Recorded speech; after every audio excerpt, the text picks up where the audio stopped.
Hello guys, बहुत बहुत स्वागत है आपके अपने चैनल ऑल अबाउट फास्टिंग में। तो जैसे कि हमने थंबनेल तो देख ही लिया हो कि आज की जो हमारी वीडियो है तो हम बात करेंगे कि अगर आप अपना फास्टिंग खरीदते हैं किसी भी कंपनी से तो उसमें आपको क्या क्या बेनिफिट्स मिलेंगे। हमने इसे पहले वाली वीडियोस में डाला था कि अगर आप डीलर से फास्टिंग परचेज करते हैं तो उसके क्या क्या नुकसान आपको हो सकते हैं। तो आप वो भी वीडियो एक बार आप देख सकते हैं। उसके बाद आपको ये वाली वीडियो ज़्यादा अच्छे से समझ आएगी कि अगर आप कंपनी से लेते हैं एंड डीलर से लेते हैं तो उन दोनों में क्या क्या डिफरेंस है।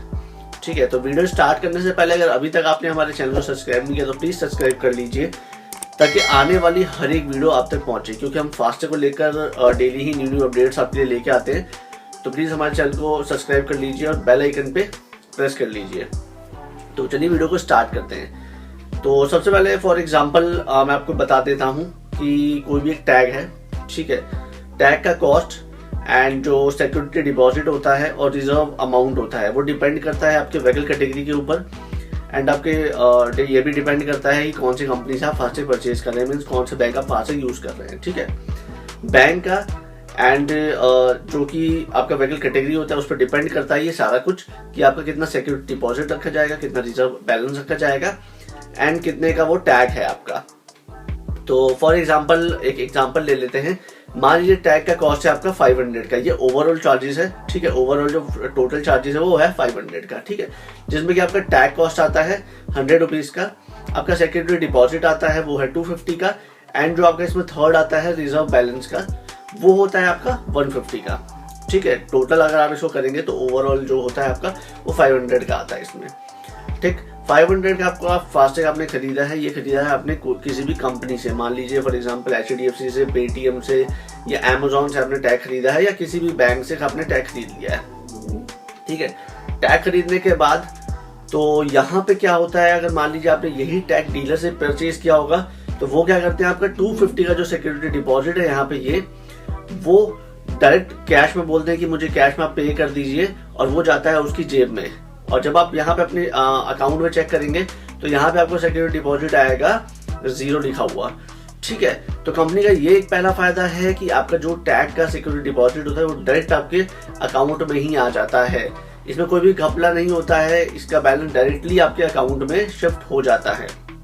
ठीक है, पहला तो आपका ये समझ लीजिए कि जब भी टैग परचेज करेंगे, अगर मान लीजिए आप डीलर से भी परचेज कर रहे हैं तो डीलर से कोई भी कैश में पेमेंट मत कीजिए। अगर कैश में पेमेंट करते हैं तो उससे प्रूफ ले लीजिए कि जहां पे ये मेंशन हो कि इसने आपसे 250 रुपए लिया है।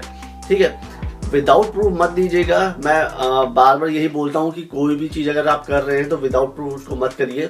अगर आप डीलर से टैग परचेज कर भी रहे हैं तो प्लीज उससे एक प्रूफ ले लीजिए ताकि आगे अगर आपको वो नहीं देता है पैसा तो आगे आप कंपनी को रेस कर पाए और उससे बोल पाए कि मेरे पास ये प्रूफ है, आपके डीलर ने इस तरीके से मुझसे पैसे लिए थे और मेरा सिक्योरिटी डिपॉजिट यहाँ पे 0 आ रहा है।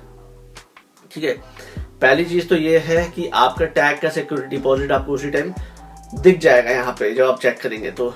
एंड दूसरी चीज इसमें यह आती है कि आपका टैग उसी टाइम एक्टिवेट हो जाता है जब आप परचेज करके आते हैं। अपना टैग मान लीजिए आपने परचेज कर लिया किसी से भी, HDFC से या फिर पेटीएम से, ICICI बैंक ऑफ बड़ौदा, किसी से भी एक्सिस से, तो वहां पे क्या होता है टैग का स्टेटस आपको एक्टिवेट शो करेगा, एक्टिवेट हो जाएगा। और नहीं होता है तो आप डायरेक्टली वहां पे बोल सकते हैं कंपनी को कि मेरा टैग अभी तक एक्टिवेट नहीं हुआ है तो आप एक्टिवेट कर दो, या जो भी रीजन है वो आपको बता देंगे और विद इन 24 to 48 आवर्स के अंदर अंदर आपका टैग वहां पे एक्टिवेट हो जाएगा। बट यही अगर आप डीलर से परचेज करते हैं और उससे बोलते हैं मेरा टैग अभी तक एक्टिवेट नहीं हुआ तो ये बोलेगा कि आप कंपनी को जाओ, या फिर कभी कभी क्या होता है डीलर ही नहीं होता, वहां पे कोई और डीलर आ जाता है, डीलर ही भाग जाता है, उसमें आपके 250 रुपए भी जाते हैं, टैग एक्टिवेट नहीं होता है, आप इधर उधर घूमते रहते हैं, बाद में जाके आपको टैग क्लोज करवाना पड़ता है और आपको नया टैग दोबारा से परचेज करना पड़ता है। तो इन सब चीजों के वजह से आपको काफी लॉस हो सकता है इन सब चीजों में। तो प्लीज मेरी रिक्वेस्ट है कि प्लीज कभी भी आप डीलर से अगर टैग लेते हैं तो अगर प्रूफ देता है तो ठीक है, अदरवाइज आप डायरेक्ट कंपनी से परचेज करिए। ठीक है, कंपनी से परचेज करेंगे तो आपके बहुत सारे बेनिफिट्स है, आपका सारा कुछ वहां पे ऑन रिकॉर्ड होता है। ठीक है, आगे जाके अगर कभी टैग क्लोज करवाएंगे तो सिक्योरिटी डिपॉजिट भी आपको उस टाइम पे मिलेगा, उसमें जितना होता है वो सारा कुछ आपको मिल जाएगा। इसमें कोई भी आपको लॉस नहीं होगा। अगर टैग क्लोज भी करवाते हैं तो उसके बाद आपका 500 में से सिर्फ 100 रुपीज कटेगा, बाकी तो आपके जेब में ही आएगा ना। तो यही चीजें होती है कि डीलर से और कंपनी से लेने के क्या क्या नुकसान और फायदे हैं इसमें। तो यही है चीजें जिसको आपको समझना है कभी भी टैग परचेज करने से पहले। कंपनी से परचेज करते हैं तो वेल एंड गुड है, डीलर से करते हैं तो प्रूफ लेके कीजिए, ठीक है। तो वीडियो को यहीं पे एंड करते हैं, और अगर आपको कोई भी इशू आता है फास्टैग को लेकर तो बिल्कुल आप हमसे पूछ सकते हैं, हमें कमेंट कर सकते हैं, और डिस्क्रिप्शन में मैंने नीचे इसमें एक टेलीग्राम का लिंक भी दिया है, तो आप वो भी ज्वाइन कर सकते हैं। और मेल आईडी तो ऑलरेडी हमारी मेंशन है, तो आप हमें मेल भी कर सकते हैं। वीडियो को देखने के लिए बहुत बहुत धन्यवाद। Thank you so much.